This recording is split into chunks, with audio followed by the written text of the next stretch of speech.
Hello everyone, welcome in this video. So इस video में discuss करते हैं कि क्या सीन था लास्ट दिन का, ठीक है, और क्या व्यू होना चाहिए था। पहले ये डेली चार्ट देखो, ठीक है। डेली चार्ट में हमें पता है कि जब से हमने ट्रेंड लाइन को ब्रेकआउट दिया है हम काफ़ी बुलिश साइड में है, ठीक है। और पेंसिल कहाँ गई, ओके। सो हम काफ़ी बुलिश साइड में, जब से हमने ये ट्रेंड लाइन को ब्रेकआउट दिया ना, तब से हम रीटेस्ट करके बुलिश साइड में ही खड़े हैं, ठीक है।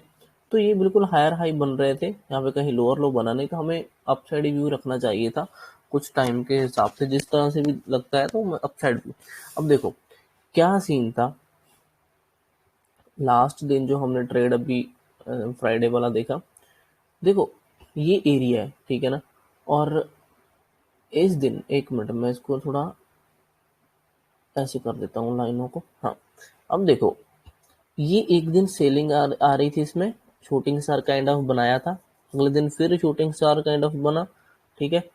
2 दिन से शूटिंग स्टार बना था, आगे कुछ खास कंटिन्यूस ने किया नहीं, और ये रिवर्सल हो गया था, मीन्स की प्रॉफिट बुकिंग आ गई एक्सपायरी वाले दिन, और ये ऊपर आकर क्लोज किया ग्रीन कैंडल में, ठीक है। अब ये ग्रीन कैंडल में क्लोज कर दिया।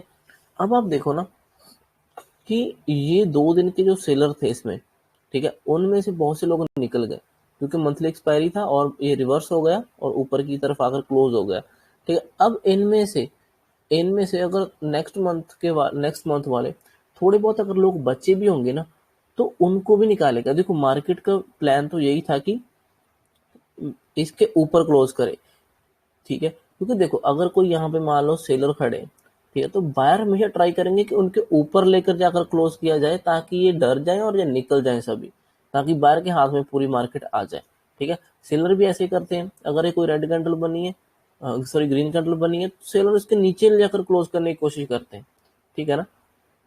तो ऐसा ही है, जब ये बायर यहाँ पर क्लोज किया बायर ने, क्योंकि टाइम भी नहीं था और रिवर्सल लास्ट में हुआ था, तो लोगों का व्यू यही था, बायर्स का व्यू यही था कि इन दोनों के ऊपर क्लोज किया जाए, ठीक है। इवन कि इसके भी ऊपर क्लोज किया जाए ताकि ये पूरे सेलर सभी निकाल दिए जाए, ठीक है। इनको सभी निकाल देने के लिए इनको ऊपर क्लोज करना था। अच्छा अब ये देखो, जब ये ग्रीन कैंडल क्लोज हो गई ना, तो आपको ये समझना चाहिए कि ये जो 2 दिन के सेलर एक्टिव हो रहे थे, ठीक है, इनमें से आधे निकल गए होंगे, ठीक है, आधे के आधे से भी ज्यादा निकल गए क्योंकि ये शॉर्ट कवरिंग का मूव था, ग्रीन कैंडल बन गई। अब आप देखो ना, अब यहाँ पे सेलिंग का तो कहीं व्यू बनता ही नहीं था, ठीक है। सेलिंग का तो कहीं व्यू बन ही नहीं रहा था। हाँ एक सिनेरियो में बनता, अगर ये इतना बड़ा ओपन हो जाता ना, इतना बड़ा ऊपर रेजिस्टेंस के पास ओपन होता और फिर नीचे आ जाता, ठीक है, क्योंकि यहाँ पे स्टॉप लॉस छोटा सा मिलता लगाने के लिए सेलर्स को, और इतना बड़ा शॉर्ट कवरिंग आया था लास्ट दिन और इतना बड़ा गैप अप खुल जाता, तो ज्यादा ऊपर नहीं जा सकता था फिर वो, ठीक है। तो फिर तो ये नीचे आ जाता, लेकिन ये नीचे नहीं आया, ठीक है, क्योंकि ये थोड़ा सा ऊपर खुला। ये तो नॉर्मल गैप अप है, इतना तो चलता है। वो गैप अप खुला, देखो इस एरिया के ऊपर खुला सपोर्ट के, अगर तो इसके नीचे खुलता है ना, कल की क्लोजिंग के अंदर खुलता, तो यहाँ पे सेलर एक्टिव हो जाते क्योंकि उनको स्टॉप लॉस ऊपर छोटा सा लगाने को मिल सकता था यहाँ पर, ठीक है। लेकिन अगर इसके ऊपर खुल जाता है ना, तो जो सेलर एक्टिव होना चाहते हैं अगले दिन में, इसके जो एक्टिव होना चाहते थे मॉर्निंग में, वो भी नहीं हुए होंगे क्योंकि उनको दिखा कि सपोर्ट के तो ऊपर आ गया, ठीक है, सपोर्ट के तो ऊपर खुल गया, तो वो एक्टिव नहीं होंगे, वो टच नहीं करेंगे। जिनका प्लान होता है कि इसके नीचे ही ट्रेड करेंगे, वो अगर ऊपर खुलता है तो वो हाथ नहीं लगाते, ठीक है। तो मॉर्निंग में ही बारिश के हाथ में आ गया था। अब ग्रीन कैंडल बनी थी ये, उसके आगे हम ग्रीन कैंडल एक्सपेक्ट कर सकते हैं और एक हाई का टारगेट एक्सपेक्ट कर सकते थे, ठीक है। और जैसे ही थोड़ा सा ऊपर खुला, पहले इसने पुल बैक लिया नीचे को, फिर नीचे से डब्ल्यू सा बनाया और फिर घूम गया, ठीक है। अब आपको समझना चाहिए कि अगर कोई ग्रीन कैंडल में क्लोज किया है, ठीक है, और सेलर्स को निकाल कर क्लोज किया है थोड़े बहुत, तो उसके बाद बायर यही चाहेंगे कि हम उसको बिल्कुल हाई के ऊपर क्लोज किया जाए। बायर क्या करेंगे, बायर को मौका चाहिए एंटर करने का, ठीक है। ये इसका क्लोजिंग था, हाई था, है ना, उसको थोड़ा सा ऊपर खोलेगा तो पहले थोड़ा सा प्रॉफिट बुकिंग आएगी, क्योंकि जो कल से कुछ लोग बैठे होंगे, मान लो कैंडल के हिसाब से कल से अगर कुछ लोग बैठे हैं होल्ड करके, ठीक है, तो उनको और गैप अप मिलेगा, वो पहले प्रॉफिट बुक करेंगे, ठीक है। पहले अगर पुल बैक ले लेगा छोटा छोटा सा, फिर वहां से उठना शुरू करेगा ना, तो वो पूरा ब्लास्ट कर देता है, ठीक है। अगर अगर मान लो ये पहले ही खुलकर ऊपर जाना शुरू कर देता, अगर ये मान लो गैप अप खुलता और ऊपर जाना शुरू कर देता, तब ऊपर टिकना इसके लिए मुश्किल था, क्योंकि जहां से ये बहुत ज्यादा स्ट्रेच हो जाता जिस लेवल पे जाकर, वहां से फिर ये नीचे को प्रॉफिट बुकिंग आ जाती तो फिर नीचे आ सकता था। ठीक है, तो मैंने ये कई बार आपको बताया भी है कि अगर कोई कैंडल बनी है या कुछ क्लोज हुआ है, अगर थोड़ा सा गैप अप नॉर्मल खोलकर उसको पहले पुल बैक ले लेता है ना, फिर अप ट्रेंड शुरू करता है तो वो चला जाता है। ठीक है, डाउन साइड भी, अगर डाउन साइड है, मान लो गैप डाउन खुल गया, कल यहाँ मान लो कहीं क्लोज हुआ था, गैप डाउन खुला, छोटा सा नॉर्मल सा गैप डाउन खुला, वो पहले अगर पुल बैक ले लेगा ना, फिर वहां से शूटिंग स्टार बनाएगा या कुछ रेंज बनाएगा, फिर जब नीचे आएगा तो वो लंबा जाएगा। ठीक है, नीचे की तरफ।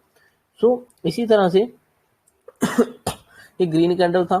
ठीक है, तो हमें यहाँ पे सेलिंग का प्लान नहीं, सेलिंग कहाँ करना था, देखो सिंपल सी बात है, इन्हीं कैंडलों के हाई के पास, ये जो शूटिंग स्टार कैंडल है इनके हाई के पास ये रेजिस्टेंस बनेगा, है ना, ये रेजिस्टेंस बन रहा है डेली चार्ट में, तो इस रेजिस्टेंस के पास ही हम सेलिंग का सोचते। ठीक है, अब सेलिंग का तो हम तब सोचते ना अगर प्राइस स्ट्रेच हुआ होता। ठीक है, अब मैं आपको दिखाता हूँ 5 मिनट में, मैंने डेली को एक्सप्लेन कर दिया, अभी हम 5 मिनट का भी साथ में देखेंगे।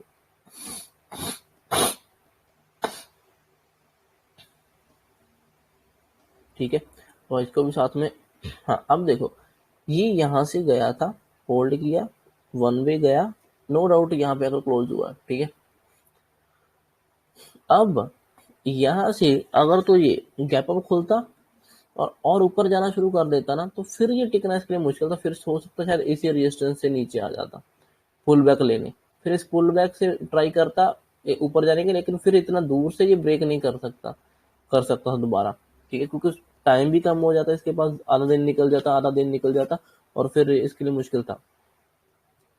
जब ये यहाँ पर आकर खड़ा हुआ ना, उसके बाद छोटा ऊपर गैप अप खुला, पहले इसने पुल बैक लिया। ठीक है, पहले पुल बैक लिया क्लोजिंग तक, फिर पुल बैक के बाद फिर ये ऊपर जाना शुरू किया, तो ये जा सकता था। ठीक है, ये स्ट्रेच नहीं रहा, स्ट्रेच तो है लेकिन इसने पुल बैक तो ले लिया ना फॉर द मोमेंट, उस टाइम तो पुल बैक लिया है ना। अगर कोई प्राइस मान लो सीधा ऊपर गया है, मान लो कोई प्राइस सीधा ऊपर गया, ठीक है, और अगर वो नेक्स्ट डे खुलकर थोड़ा सा पुल बैक लेकर भी कंटिन्यू कर देता है ना, तो इसको हम पुल बैक कंसिडर कर लेंगे उस टाइम के लिए फिलहाल तो, क्योंकि हम सोच सकते हैं कि उसके बाद एक और रैली तो मिलेगी, उसके बाद इसको फिर ओवरऑल देखेंगे कि स्ट्रेच हुआ है, फिर थोड़ा सा उसके बाद जाकर ये प्रॉफिट बुकिंग हो सकती है। लेकिन मेरे कहने का मतलब ये है कि अगर कोई प्राइस ऐसे ऊपर गया ना, और अगले दिन खुलकर फिर ऊपर चला जाए, वो स्ट्रेच हो जाएगा वन वे, ऐसे नहीं। अगर एक बार ऊपर गया था, क्लोज किया है, थोड़ा सा ऊपर खुला, तो अगर छोटा सा भी पुल बैक ले लिया ना, इट मीन सेलर्स को ट्राई करने का, एंट्री का टाइम दिया था। ठीक है, सेलर्स को एंटर करने का टाइम हमने दिया था, बायर्स ने टाइम दिया था। अगर सेलर्स यहाँ से नीचे घुसा देते तो ठीक है, नहीं अगर उनसे होता तो फिर सेलर नहीं टच करते। ठीक है, तो फिर मीन्स कि उनको मौका मिला था, तो बायर यहाँ पे सेलर एक्टिव नहीं हुए, बायर ने फिर घुमा दिया और बायर फिर ले गए, तो हम इसको पुल बैक कंसिडर करेंगे। ठीक है, कम से कम आगे वाले 15-20 मिनट, एक आधे घंटे के लिए इसको हम अप ट्रेंड में ही रखेंगे। ठीक है ना। अब आप देखो, मेरा व्यू था कि ठीक है चलो ये ग्रीन कैंडल क्लोज कर दिया, सेलर ये निकल गए होंगे, और वैसे भी हम हायर हाई बना रहे हैं। ठीक है, अप ट्रेंड में ही है, अगर ये यहाँ से फिर से निकलेगा तो ये दोबारा, ये दोनों दिनों के सेलर दोबारा टच नहीं करेंगे। ठीक है, क्योंकि इनको नीचे लेकर अगर जाना होता तो नीचे ले जाते। ठीक है, अब अगर वापस रिवर्स हो रहा तो ये 2 दिन के सेलर भी टच नहीं करेंगे। ठीक है, जो 2 दिन में बैठे। ठीक है, और तीसरे दिन का जो नए सेलर आने थे वो भी नहीं आएंगे। ठीक है, इनमें से अगर कुछ बचा होगा सेलर, वो भी निकलेगा, ऐड नहीं होगा। ठीक है ना। तो अगर सेलर ने कुछ सेल किया है, तो जब वो एग्जिट करेगा तो वो बाइंग में ही कन्वर्ट होगा, तो वो भी बायर बन जाएंगे। ठीक है ना, डायरेक्टली और इनडायरेक्टली बायर, तो मार्केट ऊपर ही जाएगा। तो इसी तरह से जब मुझे यहाँ पे क्लियर था, मुझे था कि इन दोनों कैंडलों के ऊपर ही क्लोज करने का कोशिश करेगा, मीन्स की इसी रेजिस्टेंस तक पहुंचने की पूरी कोशिश करेगा ये इस दिन। तो ये बहुत अच्छा ट्रेड था। ठीक है, पुल बैक और फिर कंटिन्यू, और इसने किया भी वैसा ही, बहुत अच्छा किया, राउंड नंबर को टच किया 18,500 को। इतना एक्सपेक्ट नहीं था, मैं सोच रहा था कि 400-450 तक तो जाएगा, बट ठीक है। हाँ, अगर 450 तक भी आ गया तो ये लोग इतनी बड़ी कैंडल देखकर डेली चार्ट की भी तो पैनिक होंगे ना, इतनी अग्रेसिवली ऊपर आ रही है, तो वो 450 वाले भी थोड़े बहुत निकलेंगे, पीछे हटेंगे, और 500 को टच कर ही सकता है, राउंड नंबर को टच करने की हमेशा उसकी कोशिश रहती है। ठीक है, तो ये अच्छा था, बहुत ही अच्छा ट्रेड था, सिंपल ट्रेड था, काफी अच्छे पॉइंट मिले। ठीक है, इसमें ये बस यही है कि मेरा डेली में व्यू क्लियर हो गया था, क्योंकि इस ग्रीन कैंडल ने इन सेलर्स को निकाल दिया था। ठीक है, और अगले दिन अगर फिर कंटिन्यू करता ऊपर खुलकर, ठीक है, अगर बहुत बड़ा खुल जाता तो प्रॉफिट बुक हो सकता था, ठीक है। तो अगर नॉर्मल गैप अप खुलकर जा रहा है ना पुल बैक लेकर, तो वो जेन्युइन है, वो जाएगा। तो इनके ऊपर ही क्लोज करने की कोशिश की जाएगी बायर की तरफ से, और वैसा ही हुआ। इसलिए मेरा व्यू था कि ये बिल्कुल हाई पे, मैंने यहाँ पे एम पैटर्न देखकर भी सेल नहीं किया, क्योंकि एम पैटर्न भी कोई एग्रेसिव नहीं था। पहली तो बात, सेलिंग साइड ट्रेड ही नहीं करना था, क्योंकि हम बाइंग साइड में थे, व्यू हमारा बाइंग साइड ही था। और सेलिंग में देखो कोई भी अग्रेसिव कैंडल नहीं, ठीक है। ये थोड़ा नीचे आया, उसके ऊपर गया, उसके बाद तो अग्रेसिव कैंडल बननी चाहिए थी ना। तो ये तो अपने नेकलाइन तक भी नहीं आया, तो इसको तो देखना ही नहीं था, ठीक है। सो यही कुछ चीजें थी, और इतना ही था, ठीक है। और आई होप कि आपको कुछ समझ आया होगा। देखो इसमें इससे भी छोटे छोटे से लॉजिक है वो, लेकिन वो एक्सपीरियंस के साथ आएंगे, आपको ऐसे नहीं, ठीक है ना। एक्सपीरियंस जितना गेन करोगे, चार्ट के साथ टाइम स्पेंड करोगे, उतना आपको समझ आना शुरू होगा, उतना अच्छे से समझ आएगा। तो अभी हम अपसाइड के लिए ओपन कर दिया हमने डेली चार्ट में।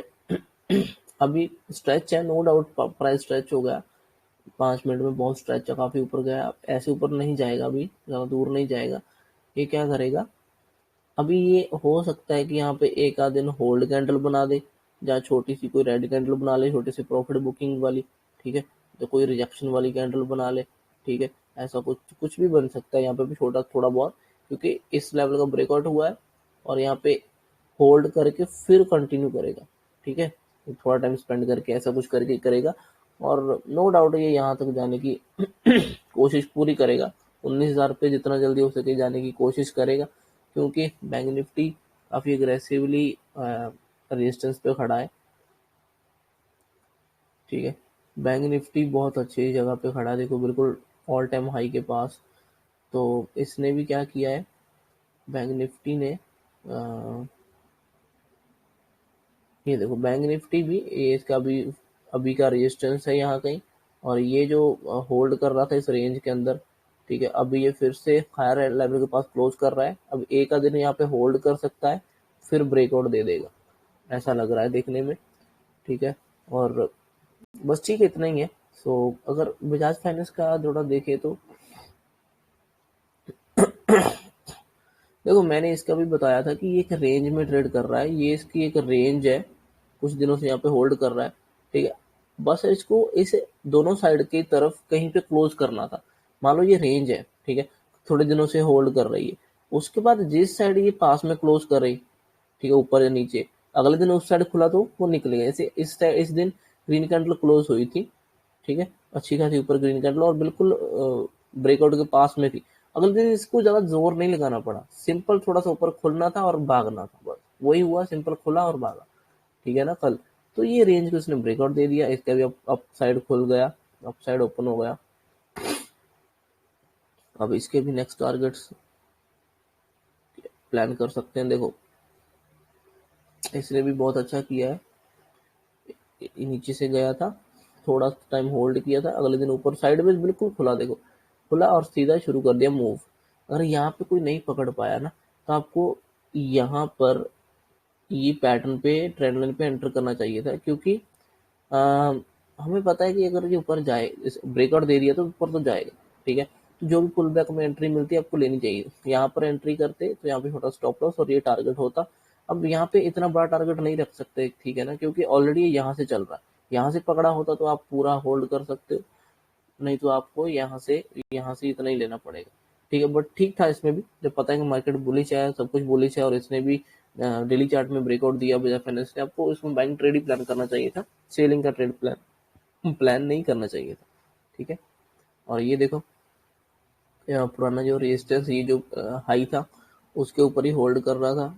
यहाँ पर भी इसका लॉजिक भी आप समझ कर देख सकते थे कि ये इसको ऊपर हाई होल्ड कर रहा है, ये ब्रेकआउट दिया इस लेवल का, और पूरा टाइम होल्ड करता रहा। यहाँ पे भी एक ट्रेंड लाइन ऐसे करके जाती दिख रही होगी उस टाइम 12 बजे करीब, जब ये ब्रेकआउट हुई, यहाँ पे भी एंटर किया जा सकता था इसके नीचे स्टॉप लॉस, ठीक है। और उसके बाद 1/2 3 टारगेट रखा जा सकता था, ये भी सिंपल ट्रेड था, इसमें भी कोई रॉकेट साइंस नहीं था। देखो ये जब से इस रेंज से निकला है, ठीक है, तब से एक अच्छा मूव मिला यहाँ तक, फिर आगे मतलब आपको समझना चाहिए कि कहाँ पे पकड़ूं, ठीक है। इसने भी बहुत अच्छी ट्रेंड लाइन दी है, ब्रेकआउट सब कुछ दिया, मतलब सिंपल है, ठीक है। अब इसको थोड़ा समझो, टाइम स्पेंड करो, समझ आएगा। लेवल्स ड्रॉ करने की कोशिश किया करो, अच्छा लेवल जितना हो सके, ठीक है। तो चलो ठीक है, thank you so much for watching this video.